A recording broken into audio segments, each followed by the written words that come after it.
नमस्कार। आज की बात में आपका स्वागत है। आज प्रधानमंत्री नरेंद्र मोदी ने पश्चिमी उत्तर प्रदेश के लोगों को एक बड़ी सौगात दी।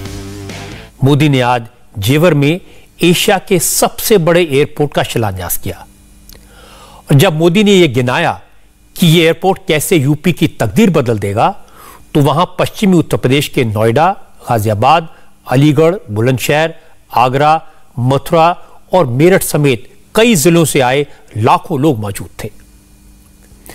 राजनीतिक दृष्टि से पश्चिमी उत्तर प्रदेश को बीजेपी के लिए चुनौती माना जा रहा है। दिल्ली के बॉर्डर पर जो किसान धरने पर बैठे हैं, उनका एक बड़ा सपोर्ट बेस इन्हीं इलाकों से आता है।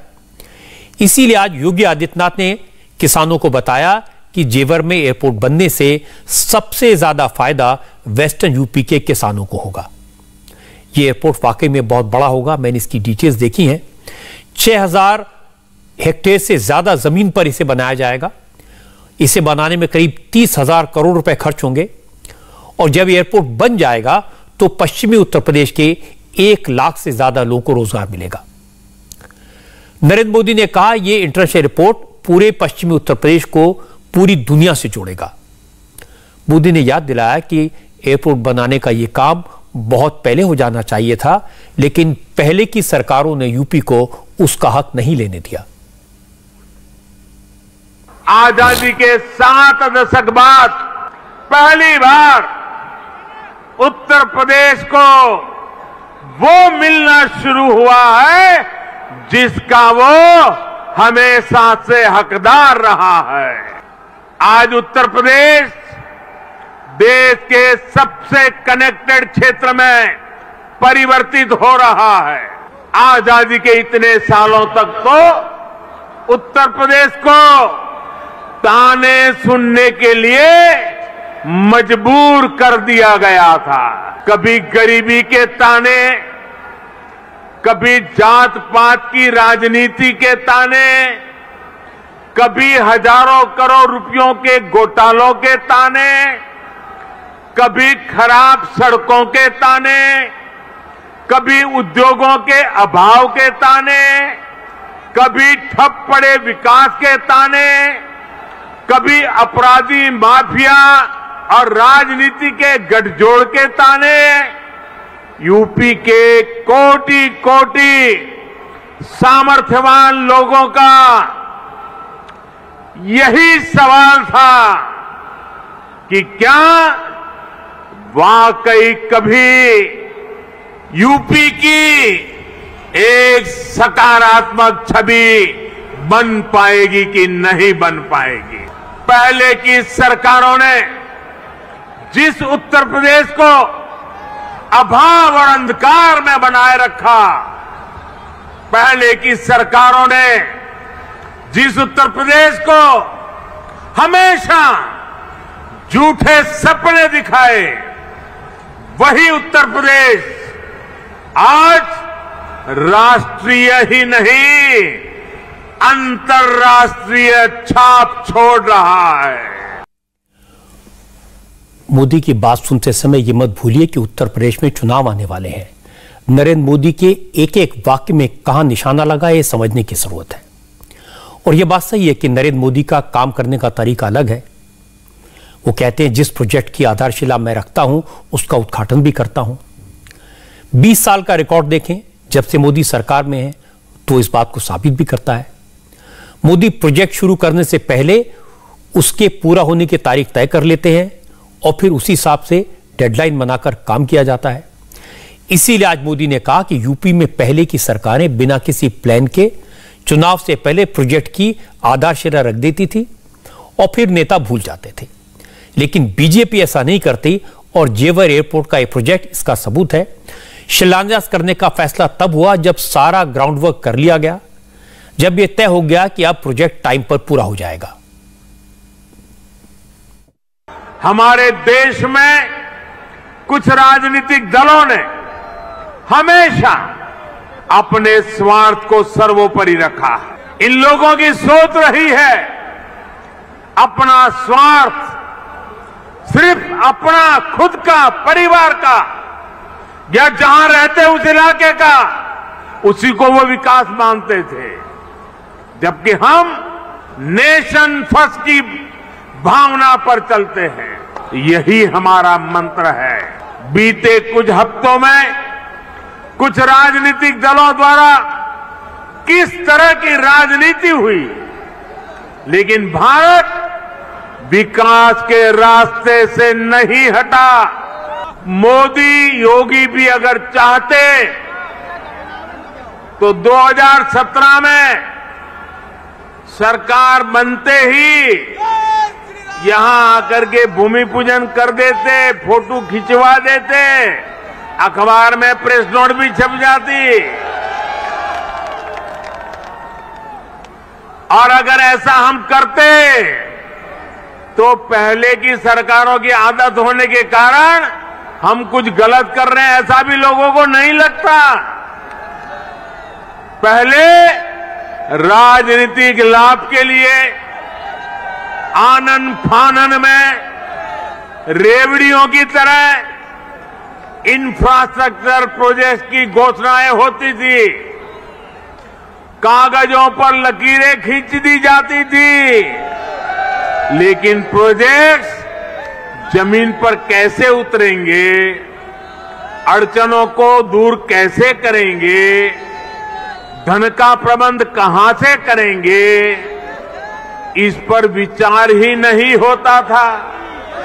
इस कारण से प्रोजेक्ट दशकों तक तैयार नहीं होते थे, घोषणा हो जाती थी।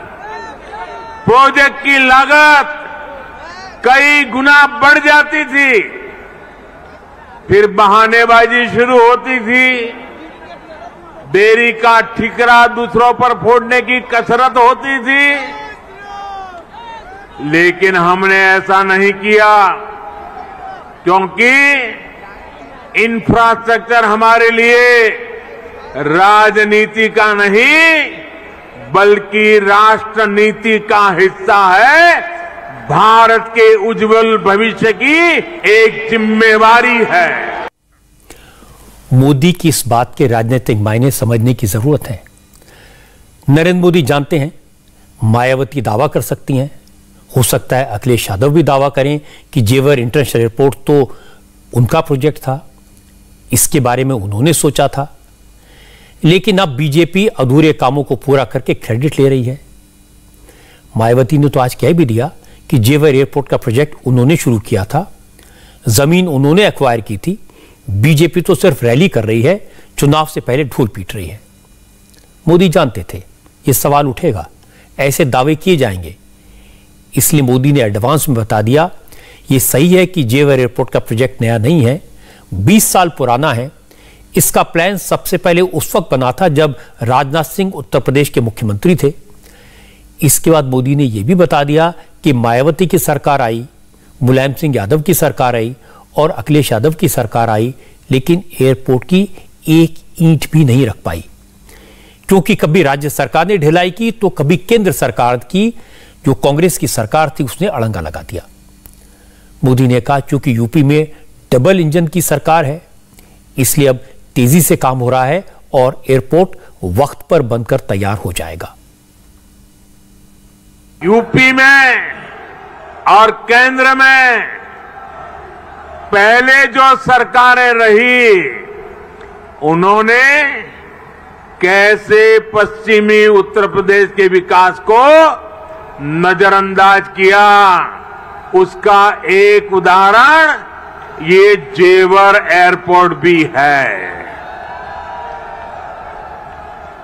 2 दशक पहले यूपी की भाजपा सरकार ने इस प्रोजेक्ट का सपना देखा था, लेकिन बाद में ये एयरपोर्ट अनेक सालों तक दिल्ली और लखनऊ में पहले जो सरकारें रही उनकी खींचतान में उलझा रहा।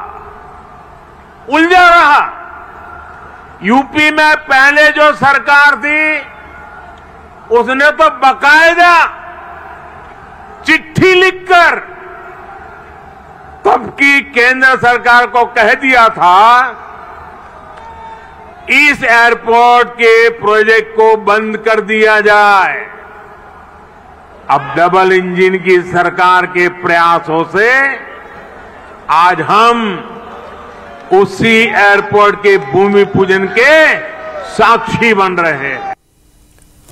उत्तर प्रदेश का चुनाव बीजेपी योगी आदित्यनाथ के नाम पर लड़ रही है। उनका चेहरा प्रोजेक्ट किया जा रहा है। आज मोदी ने योगी के बारे में कई बातें कही। उन्होंने कहा कि हजारों हेक्टेयर जमीन को एक्वायर करना कोई आसान काम नहीं है। किसानों को जमीन देने के लिए तैयार करना, सबको खुश रखना और बिना किसी स्पीड ब्रेकर के प्रोजेक्ट को टेक ऑफ कराना कोई छोटी बात नहीं है, लेकिन योगी आदित्यनाथ की सरकार ने यह करके दिखाया। और मोदी की बात सही है कि जमीन एक्वायर करना कोई आसान काम नहीं है। यह वो इलाका है जिसके बारे में राहुल गांधी अक्सर बातें करते हैं। भट्टा परसौल में हुए आंदोलन के बाद सरकार को जमीन अधिग्रहण कानून वापस लेना पड़ा था।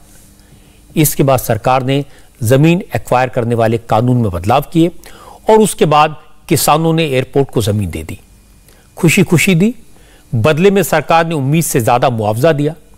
इसीलिए आज मोदी ने कहा कि पिछली सरकारें जो काम 14 साल में नहीं करा पाई, वो काम योगी ने 4 साल में कर दिखाया। और इसके लिए मोदी ने योगी की तारीफ की और किसानों को भी धन्यवाद दिया। पहले किसानों की जमीनों को लेकर जिस तरह की गड़बड़ियां होती थी,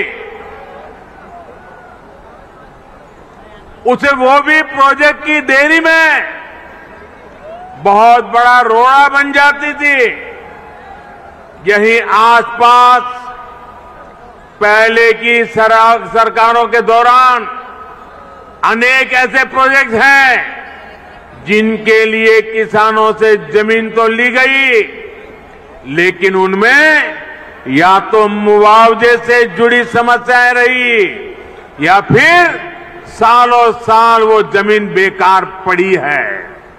हमने किसान हित में, प्रोजेक्ट के हित में, देश के हित में इन अड़चनों को भी दूर किया। हमने ये सुनिश्चित किया कि प्रशासन किसानों से समय पर पूरी पारदर्शिता के साथ भूमि खरीदे और तब जाकर 30,000 करोड़ रुपए की इस परियोजना का आज हम भूमि पूजन करने के लिए आगे बढ़े हैं। नरेंद्र मोदी ने पश्चिमी उत्तर प्रदेश के किसानों को मैसेज दिया। कहा उनकी सरकार किसानों से कैसे डील करती है, इसको समझने की जरूरत है। और फिर योगी आदित्यनाथ ने भी पश्चिमी उत्तर प्रदेश के किसानों को थैंक यू कहा। योगी ने कहा कि किसानों ने विकास के काम में सहयोग किया है और उन्हें भरोसा है कि किसान बीजेपी के साथ खड़े रहेंगे। योगी ने कहा कि पहले पश्चिमी उत्तर प्रदेश गन्ने की मिठास के लिए फेमस था। पिछली सरकारों के राज में यह इलाका दंगों के लिए बदनाम हो गया, लेकिन अब यह इलाका प्रदेश की गन्ने की मिठास को बढ़ाएगा, जिन्नावादियों को, दंगा कराने वालों को भगाएगा।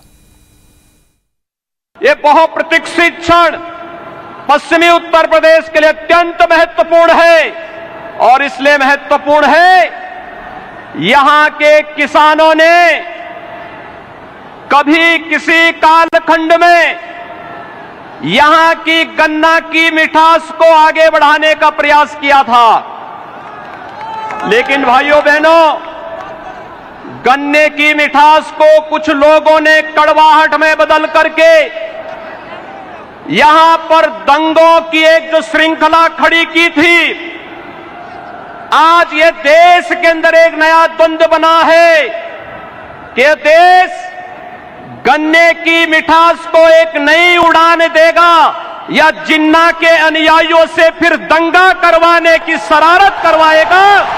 और यही तय करने के लिए आज आप सबका आह्वान करने के लिए मैं स्वयं आपके बीच यहां पर उपस्थित हुआ हूं।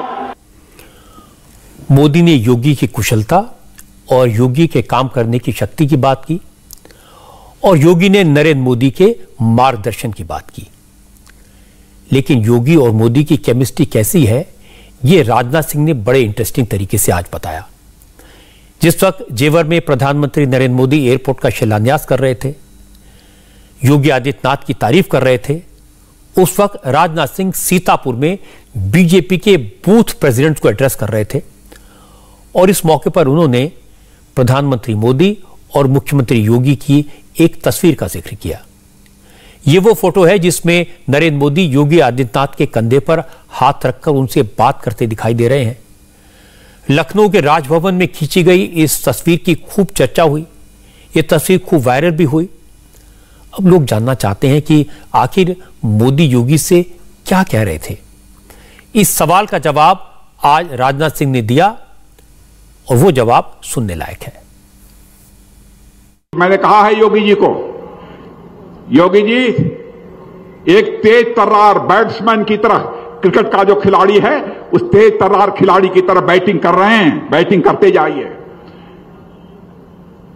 और आपने देखा होगा कि मोदी जी कंधे पर हाथ रखे थे योगी जी को, वो ट्वीट गया तो लोगों ने कहा क्या कह रहे थे कान में, कुछ कह नहीं रहे थे, कह रहे थे योगी जी धड़ाधड़ बल्लेबाजी करते जाओ, बल्लेबाजी करते जाओ, बल्लेबाजी करते जाओ और भारतीय जनता पार्टी को शानदार विजय होकर रहेगी। राजनाथ सिंह जो कहा वो बात तो सही है।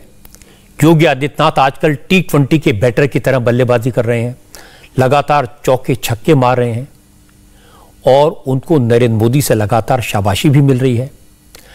आज भी नरेंद्र मोदी ने कहा कि जो काम पिछली सरकारें 14 साल में नहीं कर पाई वो योगी ने 4 साल में कर दिया। आज मोदी की कही गई हर बात योगी के लिए एक पॉलिटिकल मैसेज थी। जब उन्होंने कहा कि पहले पिछड़ेपन के लिए यूपी के लोगों को ताने सुनने पड़ते थे, तो मोदी ने इशारा किया कि योगी आदित्यनाथ की वजह से यूपी की छवि पॉजिटिव बनी है। जब योगी ने कहा कि यूपी में डबल इंजन की सरकार है इसलिए काम तेजी से हो रहे हैं, तो इसका मतलब था योगी को फिर से वोट दो तो मोदी की मदद से काम और तेजी से होंगे। असल में मोदी और योगी ने मिलकर यूपी में एक माहौल बनाया है, अपने विरोधियों को डिफेंसिव पर खेलने के लिए मजबूर कर दिया है। आज जेवर में एयरपोर्ट का शिलान्यास इसी दिशा में एक बड़ा कदम है। योगी जब जब नए प्रोजेक्ट का शिलान्यास करते हैं, उद्घाटन करते हैं, फीता काटते हैं, तो अखिलेश यादव उस प्रोजेक्ट को अपना बता देते हैं। योगी पर दूसरों के काम का क्रेडिट लेने और दूसरों के काम का नाम बदलने का इल्जाम भी लगाते हैं। आज जिस वक्त योगी और मोदी की रैली जेवर में हो रही थी, उस समय अखिलेश यादव लखनऊ में जनवादी पार्टी सोशलिस्ट की रैली में बोल रहे थे। अखिलेश ने कहा कि योगी को 2 ही काम आते हैं, या तो नाम बदलते हैं या दूसरों के प्रोजेक्ट का उद्घाटन करते हैं। बाबा मुख्यमंत्री तो कोई खुशहाली नहीं ला सकते।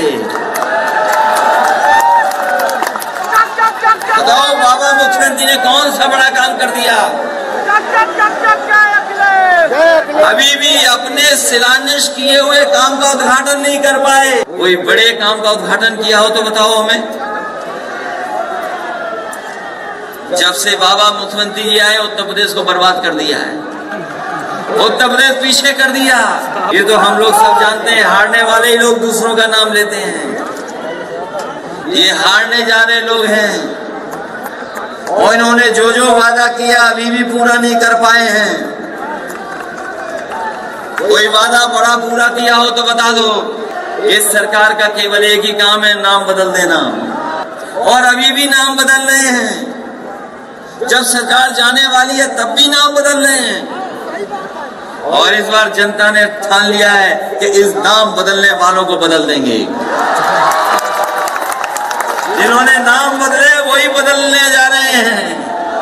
और जब नया मुख्यमंत्री बनेगा तो उसका भी नया नाम होगा, पुराना नाम नहीं होगा। अखिलेश यादव की इन बातों का मतलब समझने की जरूरत है। असल में अखिलेश का इशारा पूर्वांचल एक्सप्रेस वे की तरफ था। 10 दिन पहले इस एक्सप्रेस वे का उद्घाटन प्रधानमंत्री मोदी ने किया था। अखिलेश यादव इसे समाजवादी पूर्वांचल एक्सप्रेस वे कहते हैं। इसीलिए वो कह रहे थे कि अगर उनकी पार्टी जीती, उनकी सरकार बनी, तो वो पूर्वांचल एक्सप्रेस वे का नाम बदल देंगे। लेकिन जेवर एयरपोर्ट के बारे में अखिलेश ये नहीं कह पाए कि इस एयरपोर्ट को उन्होंने बनवाया था। लेकिन उन्होंने एक नई बात कही।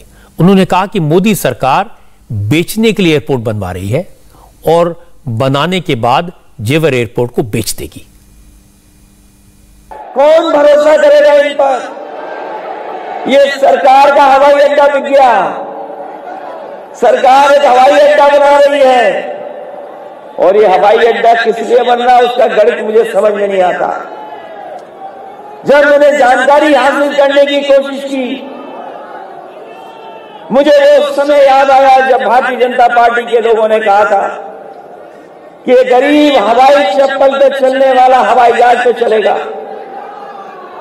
बताओ हमारे गरीब भाइयों, कितने लोग हैं जो हवाई जहाज पे चलनी है। ये एयरपोर्ट इसलिए बन रहे हैं कि जिस समय एयरपोर्ट बन करके तैयार हो जाएगा, भारतीय जनता पार्टी इसको भी बेच देगी। ये शिलान्यास हो रहा है इसलिए खैर ये एयरपोर्ट इनको बेचना है। अखिलेश यादव को भी मालूम है कि जेवर एयरपोर्ट पब्लिक प्राइवेट पार्टनरशिप के तहत बन रहा है। सरकार ने जमीन एक्वायर की है, बेसिक सुविधाएं प्रोवाइड करवाई हैं। अब इस एयरपोर्ट को Swiss company Zurich international airport easy develop कर रही है। अखिलेश को सब मालूम है, लेकिन इसके बाद भी बार बार वो इसी तरह के इल्जाम लगाएंगे कि सरकार एयरपोर्ट को बेच देगी। चुनाव का मौका है, ऐसी बयानबाजी होती है, होनी भी चाहिए। लेकिन समझने वाली बात यह है कि अखिलेश यादव अपनी पार्टी के कार्यकर्ताओं को नहीं, जनवादी पार्टी सोशलिस्ट की रैली को संबोधित कर रहे थे। मैं आपको बता दूं कि जनवादी पार्टी सोशलिस्ट नूनिया जाति की पार्टी मानी जाती है। नूनिया जाति का असर आजमगढ़, मऊ, बलिया, गाजीपुर और चंदौली की 15 सीटों पर है। इस बार अखिलेश अलग अलग जातियों की छोटी छोटी पार्टियों को साथ लेकर चुनाव के मैदान में उतरना चाहते हैं। इसलिए उन्होंने नूनिया जाति की जनवादी पार्टी सोशलिस्ट, राजभर समाज की सुहेलदेव समाज पार्टी, कुर्मियों की अपना दल, मौर्य समाज के महान दल और जाटों की पार्टी राष्ट्रीय लोकदल के साथ अलायंस किया है। हो सकता है कि आम आदमी पार्टी के साथ भी अलायंस हो या सीटों का एडजस्टमेंट किया जाए। लेकिन एक बात अखिलेश ने साफ कर दी है, चाहे जो हो जाए, असदुद्दीन ओवैसी को वो साथ नहीं लेंगे। ओवैसी के साथ कोई अलायंस नहीं करेंगे। हालांकि इससे ओवैसी के तेवरों पर कोई फर्क नहीं पड़ा। वो भी पूरे दमखम के साथ उत्तर प्रदेश के चुनाव के मैदान में है। आज जौनपुर में थे, वहां पब्लिक मीटिंग की और कहा कि अखिलेश यादव हो, मायावती हो या राहुल गांधी, सब के सब मुसलमानों को गुलाम समझते हैं, मुसलमानों का सिर्फ वोट लेते हैं और भूल जाते हैं। इसलिए इस इलेक्शन में मुसलमान एकजुट होकर उनकी पार्टी को वोट दें, मजलिस को वोट दें, वो मुसलमानों को उनके हक दिलवाएंगे। याद रखिए, हर वक्त हमको रोल कर डराया जाता है कि आवाज मत उठाओ, सामने मत आओ, वरना बीजेपी आ जाएगी। मैं आपसे कह रहा हूं कि आपको आवाज उठाना है, आपको सामने आना है, आपको नेता बनना है और आप बीजेपी को हराएंगे इंशाअल्लाह। समाजवादी पार्टी ने बीएसपी से मिलकर अलायंस किया, तभी बीजेपी जीत गई। 2017 में समाजवादी पार्टी और कांग्रेस मिलकर लड़े, तभी बीजेपी कामयाब हो गई। 2014 में बीजेपी यहां से इतनी बड़ी तादाद में अपने राज्य पार्लियामेंट को कामयाब करती है। आपके वोट की अहमियत नहीं रही। उत्तर प्रदेश के मुसलमानों को अगर अपने वोट की अहमियत को दिखाना है, अगर आपको अपनी सियासी ताकत को दिखाना है, तो मैं आपको अपील कर रहा हूं कि मजलिस से इत्तेहादुल मुस्लिमीन के अपने वोट का इस्तेमाल करिए। तब जाकर आपकी सियासी ताकत नजर आएगी, तब जाकर आपकी सियासी अहमियत नजर आएगी। वरना ये तमाम सियासी पार्टियां समझती हैं कि मुसलमान कहां पर जाएगा, ये तो हमारा फर्जी है, ये तो हमारा घर का गुलाम है, ये हर हाल में हमको मारा वोट देगा। ओवैसी की तकरीर के मतलब को भी समझने की जरूरत है। पहले ओवैसी मुसलमानों से कहते हैं कि समाजवादी पार्टी, बीएसपी और कांग्रेस उन्हें बीजेपी का डर दिखाकर वोट लेती है, लेकिन इस बार डरना नहीं है, सोच समझकर बिना डरे वोट देना है। इसके बाद अगली ही लाइन में ओवैसी सीएए और एनआरसी के नाम पर मुसलमानों को डराते हैं, कहते हैं कि बीजेपी मुसलमानों के खिलाफ यह कानून बना रही है, लेकिन इसके बाद भी अखिलेश, मायावती और प्रियंका गांधी सीएए और एनआरसी पर खामोश रहते हैं, इसका विरोध नहीं करते। जब CAA NPR NRC आएगा तो हमारे को परेशानी होगी, तुमको परेशानी नहीं होगी, क्योंकि हम मुसलमान हैं। तुम्हारे लिए CAA इस्तेमाल हो जाएगा और हमारे लिए NPR NRC का इस्तेमाल होगा। मेरे अजीज दोस्तों और बुजुर्गों, मैं आपसे वादा कर रहा हूं कि अगर मरकजी हुकूमत NPR NRC के रूल्स बनाएगी, मजलिस एहतजाज करेगी, मजलिस प्रोटेस्ट करेगी। अगर CAA का कानून वापिस नहीं होगा, मैं फिर से कह रहा हूं, मेरा ये जमहूरी हक है। सुप्रीम कोर्ट ने कहा कि protest and dissent are part of democracy, यानी मुखालिफत और पुरअमन एहतजाज जमहूरियत का बुनियादी उसूल है। और बीजेपी नहीं चाहती कि एहतजाज हो, मोदी पसंद नहीं करते कि कोई उनके खिलाफ बात कहे। ओवैसी का टारगेट पक्का है, एजेंडा साफ है और वो इसे छुपाते नहीं। वो साफ साफ कहते हैं कि मुसलमानों के हकों की बात करेंगे, मुसलमानों से ही वोट देने की अपील भी करते हैं। ओवैसी का टारगेट यूपी में सरकार बनाना तो नहीं है, लेकिन वो अपनी पार्टी को बढ़ाना चाहते हैं, विस्तार करना चाहते हैं। आंध्र प्रदेश, तेलंगाना के बाद महाराष्ट्र और बिहार में उनकी पार्टी के विधायक जीते हैं। अब वो यूपी में खाता खोलना चाहते हैं और इसीलिए वो पूरी ताकत इसमें लगा रहे हैं। ओवैसी को इस बात से कोई मतलब नहीं है कि उनके चुनाव लड़ने से बीजेपी को फायदा होगा या नुकसान होगा, लेकिन बीजेपी उन्हें अखिलेश यादव का एजेंट बताती है और अखिलेश यादव ओवैसी को बीजेपी का एजेंट बताते हैं। इस मामले में किसान संगठनों के नेता अखिलेश यादव के साथ हैं।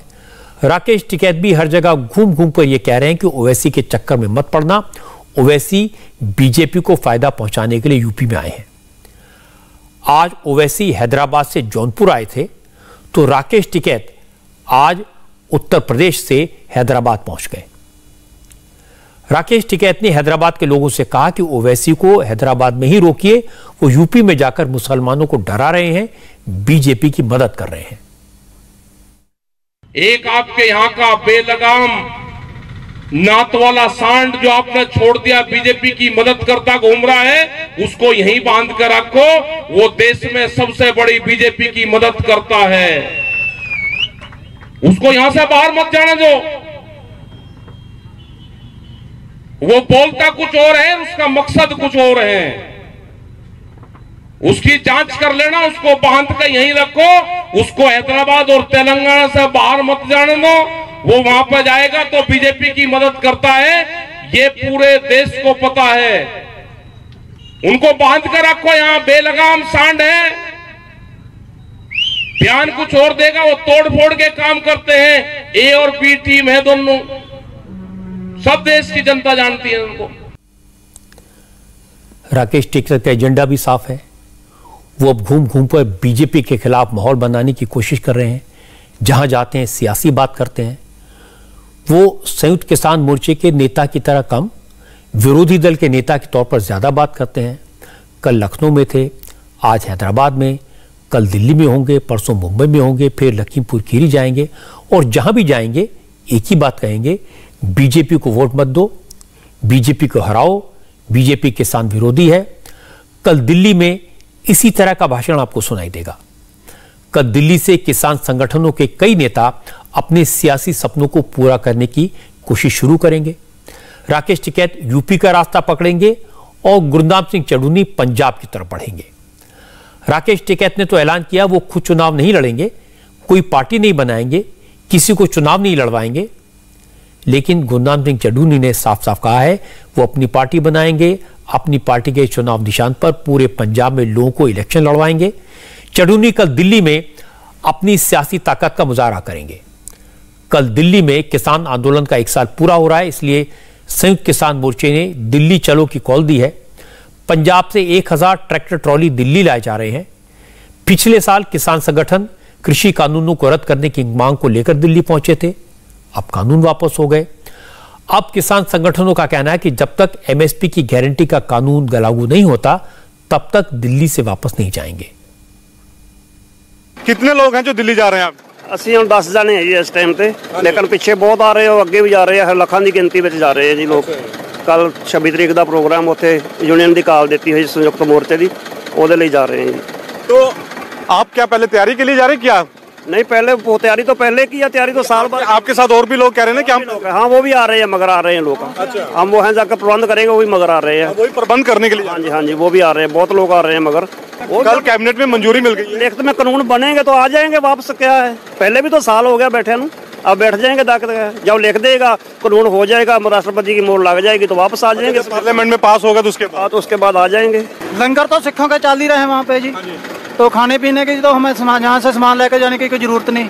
तो हमारे पास कपड़ा है और अपना पानी वगैरह है। हाँ जी, और गद्दे हैं, पानी पुनी लेकर जा रहे हैं सब, क्योंकि पहले से लंगर चल रहा है ना हमारा वहाँ पे, तो हमारी तैयारी वहाँ पे है पूरी। हाँ जी, हम भी जाएंगे जब तक पूरे कानून रद्द नहीं किए जाते, लिखती रूप च पास नहीं होता। संसद के जो पास हो गया उदों तो अं चाले पाने फिर वापिस आ जाएगी। हाँ, फिर वापस आ जाएगी। आज राकेश टिकैत ने भी कहा कि कल तो किसान दिल्ली के बॉर्डर पर पहुंचेंगे, उसके बाद 29 नवंबर को पार्लियामेंट का घेराव करेंगे। ट्रैक्टर लेकर किसान पार्लियामेंट तक जाएंगे।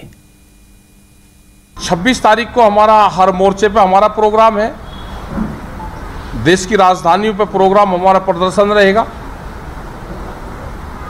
और 29 तारीख को जो रास्ते दिल्ली के खुले हुए हैं, उन रास्तों पे को हम 1000 लोग ट्रैक्टरों के साथ में उन रास्तों पे को जाएंगे। 60 ट्रैक्टर होंगे, 30 ट्रैक्टर गाजीपुर बॉर्डर से और 30 ट्रैक्टर टिगरी बॉर्डर से। अभी वहाँ पे बहुत जगह मोर्चे लगे हुए हैं, वहाँ बहुत टोल नाकों पे मोर्चे हैं। और दिल्ली के चारों तरफ वहाँ पलवल, शाहजहाँपुर, डासा, टिगरी, सिंघू और गाजीपुर। अभी 6 बोर्ड पे 6-7 बोर्ड पे अभी वहाँ पे चारों तरफ को दिल्ली के किसान बैठा हुआ है। बहुत कभी कभी खबरें चल जाती है कि किसान उठकर चला गया, ना वहाँ से किसान उठकर जाएगा, ना भी किसानों की कोई प्लान है, क्योंकि पूरे देश के किसानों को इस मोर्चे का समर्थन करते हैं इस मोर्चे को। किसान मोर्चे के एक और नेता गुरदाम सिंह चड्ढूनी भी दिल्ली के लिए रवाना हो चुके हैं। आज चड्ढूनी अंबाला में रुके, संविधान दिवस कार्यक्रम में शामिल हुए। वहां उन्होंने न तो संविधान की बात की, न किसान आंदोलन की बात की। चड्ढूनी के दिमाग में इस वक्त पंजाब का चुनाव घूम रहा है। गुरनाम सिंह चड्ढूनी ने साफ साफ कहा, अपनी पार्टी बनाएंगे लेकिन खुद चुनाव नहीं लड़ेंगे। पंजाब में अपनी पार्टी के सिंबल पर अपने कैंडिडेट उतारेंगे और देश के सामने सरकार चलाने का पंजाब मॉडल पेश करेंगे। पंजाब में मिशन पंजाब चला रहे हैं कि जिसकी वोट है उसका राज होना चाहिए, जिसके पास नोट है उसका राज नहीं होना चाहिए। नोटों से नहीं, वोटों से राज। और जिसकी वोट है अगर उसका राज होगा तो फिर वोटरों के पक्ष के कानून बनेंगे, और अगर नोटों से राज आएगा तो नोटों वाले के पक्ष के। आप भी क्या पंजाब से किसी जगह से चुनाव लड़ेंगे? मैं पंजाब से चुनाव नहीं लड़ रहा हूँ, लेकिन पंजाब के लोगों को इकट्ठे करके चुनाव लड़वा रहा हूँ। हम एक मॉडल पेश करना चाह रहे हैं कि अगर पंजाब में सरकार आती है तो वहाँ पे एक सैंपल, एक मॉडल पेश करके दिखाएं, ताकि 2024 में पूरा देश कहे कि हमें पंजाब मॉडल चाहिए। पंजाब में अपने दल पर लड़ेंगे या किसी का? अपने दल से लड़ेंगे, अपना संगठन, अपना जो है वो पार्टी बनाएंगे, उस पार्टी से लड़ेंगे। राजनीति में उतरने वाले गुरदाम सिंह चड्ढूनी अकेले नहीं है। संयुक्त किसान मोर्चे में जितने संगठन शामिल हैं, सारे संगठनों के नेताओं के अपने अपने पॉलिटिकल हित हैं, उनके अपने अपने सपने हैं। राकेश टिकैत यूपी में नेतागिरी करना चाहते हैं। शिव कुमार शर्मा कक्का जी मध्य प्रदेश की सियासत में अपनी जगह खोज रहे हैं। युद्धवीर सिंह पश्चिमी उत्तर प्रदेश की सियासत में जमना चाहते हैं।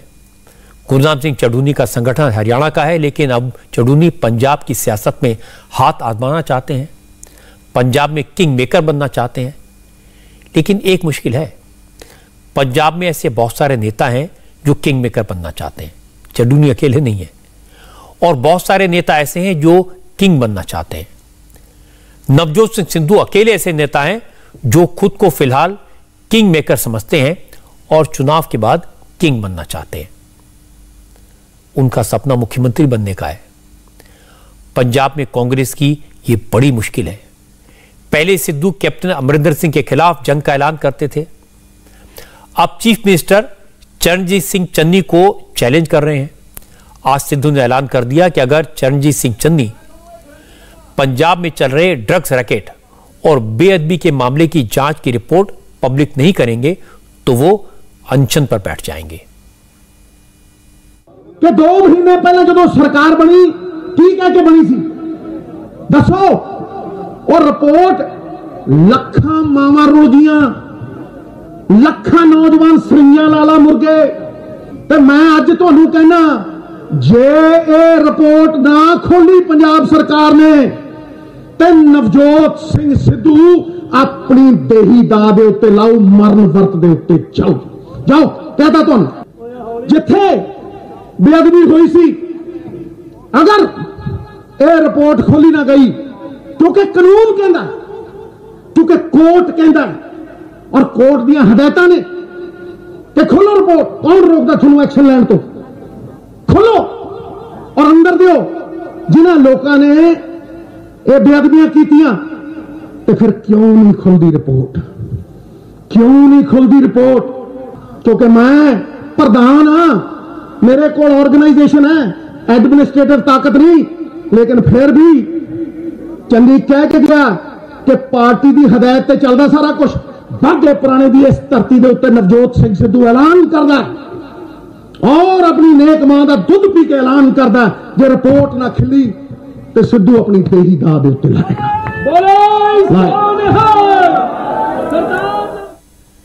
एक तरफ नवजोत सिद्धू चन्नी को धमका रहे हैं, दूसरी तरफ उन्होंने सरकारी टीचर्स को भी सरकार के खिलाफ भड़का दिया।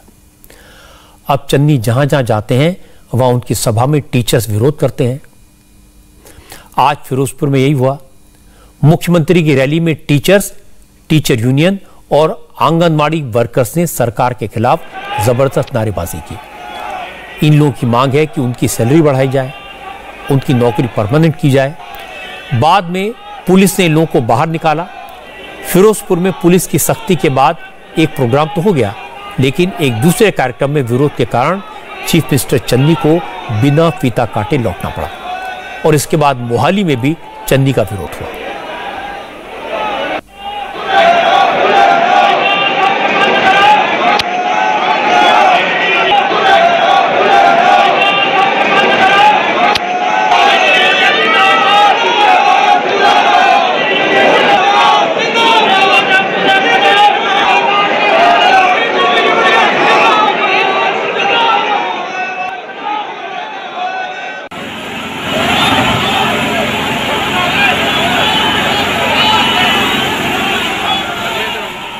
राजनीतिक उलटफेर की एक बड़ी खबर आज नॉर्थ ईस्ट से आई। आज मेघालय में करीब करीब पूरी कांग्रेस पार्टी ममता बनर्जी की तृणमूल कांग्रेस में शामिल हो गई। मेघालय में कांग्रेस के 12 एमएलएज ममता की पार्टी में शामिल हो गए हैं।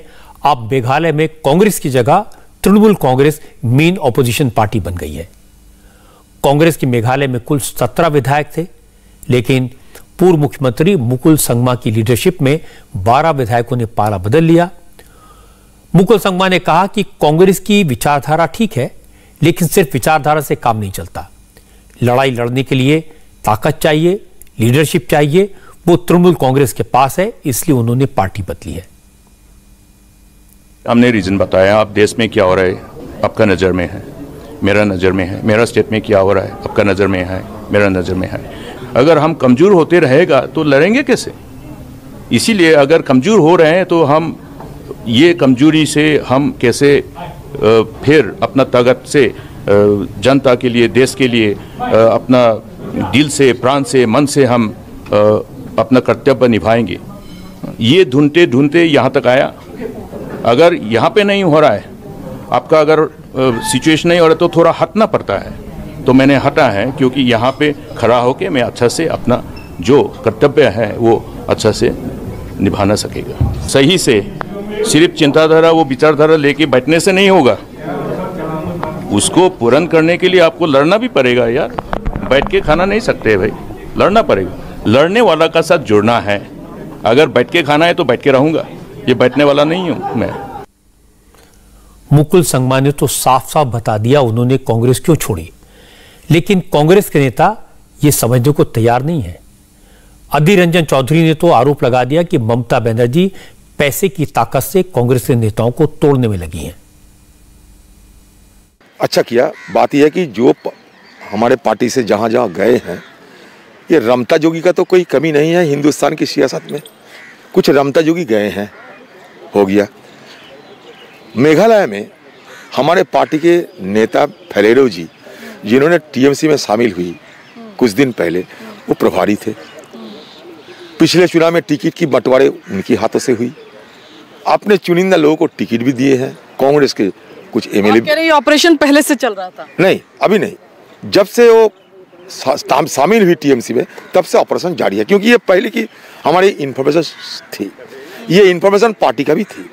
पार्टी ने समझाने का कोशिश किया, लेकिन उस पैसे के सामने हमें हारना पड़ा। बंगाल की लूटते हुए सारे धन चले जाते हैं कांग्रेस की नेताओं को खरीद फरोख्त के लिए। मुंबई के farmer police commissioner Parambir Singh आज कई दिन बाद दिखाई दिए। सुबह सुबह वो क्राइम ब्रांच के सामने पेश हुए। परमबीर सिंह से मुंबई पुलिस की क्राइम ब्रांच ने आज करीब 7 घंटे तक पूछताछ की। हालांकि महाराष्ट्र सरकार इस कोशिश में है कि परमबीर को किसी तरह शिकंजे में लिया जाए, लेकिन चूंकि सुप्रीम कोर्ट ने परमबीर सिंह की गिरफ्तारी पर रोक लगाई हुई है, इसलिए महाराष्ट्र सरकार मजबूर है और परमबीर सिंह को घेरे में लेने के रास्ते खोज रही है। आज जैसे ही परमबीर सिंह क्राइम ब्रांच के दफ्तर पहुंचे, वैसे ही महाराष्ट्र में सियासी हलचल बढ़ गई। होम मिनिस्टर दिलीप वलसे पाटिल की अध्यक्षता में हाई लेवल मीटिंग हुई। परमबीर सिंह से जुड़ी सारी फाइलें मंगवाई गई और परमबीर सिंह को अरेस्ट करने के बारे में कानूनी सलाह मांगी गई। परमबीर सिंह के खिलाफ 5 केस दर्ज हैं और महाराष्ट्र सरकार चाहती है कि मुंबई पुलिस को परमबीर सिंह की कस्टडी मिले। हालांकि आज परमबीर सिंह से जो पूछताछ हुई वो विमल अग्रवाल नाम के व्यापारी की शिकायत के आधार पर हुई। विमल अग्रवाल ने अपनी शिकायत में कहा था कि परमबीर सिंह ने सचिन वाजे को रोजाना 2 करोड़ की अवैध वसूली करने का टारगेट दिया था। जानकारों का कहना है कि क्राइम ब्रांच की पूछताछ के दौरान परमबीर ने सभी सवालों के जवाब दिए और कहा कि आगे भी जरूरत होगी तो वो पुलिस के सामने पेश होने के लिए तैयार है। सुप्रीम कोर्ट के आदेश के अनुसार मैंने आज इन्वेस्टिगेशन ज्वाइन किया है, कोऑपरेट किया है इन्वेस्टिगेशन के साथ एंड इससे ज़्यादा मुझे कुछ कहना नहीं है एंड जैसा कोर्ट का आदेश रहेगा, मुझे कोर्ट के ऊपर पूरा विश्वास है एंड कोर्ट के आदेश के हिसाब से आगे की कार्रवाई होगी। मामला कोर्ट में है, परमबीर सिंह केयरफुल हैं, लेकिन आज परमबीर सिंह के खिलाफ एक नया आरोप लगा दिया गया। परमबीर सिंह पर मुंबई पुलिस के एक फॉर्मर एसीपी शमशेर पठान ने इल्जाम लगाया कि मुंबई में आतंकवादी हमले के बाद जिंदा पकड़े गए आतंकी अजमल कसाब के पास से एक फोन मिला था। परमबीर सिंह ने वो फोन अपने पास रख लिया और किसी जांच एजेंसी को नहीं दिया। शमशेर पठान ने कहा इस बात की जांच होनी चाहिए कि फोन कहां गया। परमबीर सिंह ने वो फोन किसे दिया? देखिए, स्टार्टिंग में बिगिनिंग में तो हमको लगा नहीं कि ये मामला बहुत सीरियस है। एटीएस का एक डीआईजी इतना बड़ा गद्दार देश से नहीं कर सकता है ना, जो मुंबई लेके जाने के बाद में।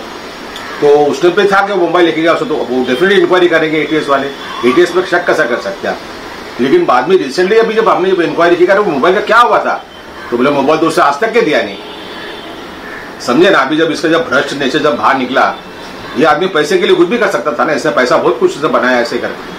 तो उसमें मुझे लगा कि इसने बहुत बड़ा पैसा, उसमें बड़ी रकम ये की है और हो सकता है इसने वो आईएसआई को भी बेच दिया होगा उस टाइम पे, ताकि उनके लोकल हैंडलर्स का नाम बाहर ना निकले बोलते, जिन्होंने उसको मदद किया अजमल कसाब को। Ajmal Kasab was the main person, वो गैंग लीडर अजमल कसाब था और उसका मोबाइल डिस्ट्रॉय करना मतलब ये नहीं डिस्ट्रॉय करना है वो, तो उसको अरेस्ट करना चाहिए। अभी सुप्रीम कोर्ट ने उसको प्रोटेक्शन जो दिया है वो बाकी केसेस में दिया है, जो केसेस रजिस्टर है, इसमें नहीं दिया है। ये देशद्रोह का मामला है। आज मुंबई पुलिस ने उसको आज इस केस में गिरफ्तार करना चाहिए और उसके पास से सच्चाई बाहर निकालना चाहिए और मोबाइल किसको बेचा है, कैसे डिस्ट्रॉय किया है, वो उससे पूछताछ करनी चाहिए उससे। परमबीर सिंह के मामले में आज मुंबई पुलिस की तरफ से कोई बयान नहीं आया, होम मिनिस्ट्री की तरफ से भी कोई नहीं बोला, लेकिन नवाब मलिक बोले। नवाब मलिक ने कहा कि परमबीर सिंह के खिलाफ अवैध वसूली के मामले में ठोस सबूत हैं, उनके खिलाफ एक्शन जरूर होगा। थाने के कमिश्नर रहते हुए उन्होंने उगाही का मामला किया, मुकदमे दर्ज हैं, कार्रवाई शुरू हुई है। न्यायालयीन लड़ाई है, वो भी सरकार लड़ेगी, लेकिन भगोड़ा घोषित करने से पहले वो नहीं सामने आए, ये सच्चाई है। आज सामने आए हैं। निश्चित रूप से पुलिस न्यायालयीन लड़ाई जो होगी वो भी लड़ेगी और उन्होंने जो काली करतूतें की हैं, निश्चित रूप से उनके खिलाफ कार्रवाई होगी। इंडिया टीवी हर वक्त हर जगह डाउनलोड करने के लिए सर्च करें India TV news Google play store या ऐप स्टोर पर।